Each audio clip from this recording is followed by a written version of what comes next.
कधी विचार केलाय का, लहान वयातच महाराजांच्या नजरेत राजे पण झळकू लागलं होतं. ते कसं, तर महाराजांच्या पारखी नजरेतून.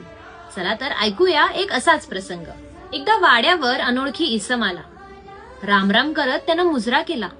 इतक्यात बाहेर शिवबाची नजर त्याच्या जखमी हातांकडे गेली आणि त्यांनी वैद्याला बोलवणं धाडलं. तेवढ्यात तो इसम बोलू लागला, सरकार, भीमा लवार हाय मी ह्या मुलकाचा नाही, आम्ही तिकडचं साताऱ्याचं. दुष्काळ पडला तेव्हाच मुलूक सोडून मोगलाईत गेलतो. वाटानं येत होतो आणि आलं की अंगावर लांडगं 3 होतं. आडरानात एकटा माणूस मी, हातात निसती काठी. पण म्या बी देवाचं नाव घेतलं आणि मोर आल्यावर हानली काठी. ते धूड मागच कोल मांडलं. पण जनावर भारी, उठलं तसं हानली ना उडी माझ्या अंगावर.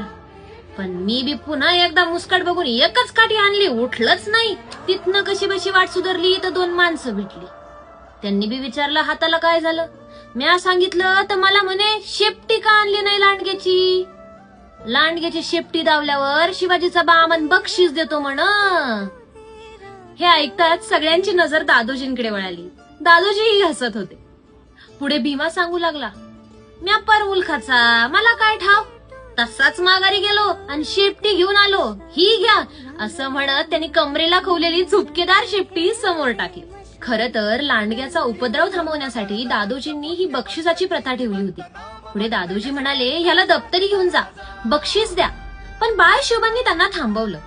बाळ शिवबा आज गेले, एक तलवार घेऊन आले आणि तलवार भीमाच्या हातात ठेवत ते म्हणाले, आज कसं बस एका काठीवर भागलं, पण प्रत्येक वेळी तसं नाही, ही तलवार असू द्या. तलवार पाहताच भीमा म्हणाला, रामपुरी दिसतीये. भीमाची पारखी नजर त्या बाळ शिवबांच्या लक्षात आली आणि बाळ शिवबा त्याला म्हणाले, लोहार शाळा देतो, करशील. हे ऐकताच भीमानं बाळ शिवबाचे तर पायच धरले. दादोजींनाही बाळ शिवबांच्या या निर्णयाचा फार कौतुक वाटलं. कारण शिवबांना माणूस ओळखायला वेळ लागत नव्हता. जिद्द, कष्ट आणि प्रामाणिकपणा हा त्यांच्या नजरेतून सुटतच नव्हता.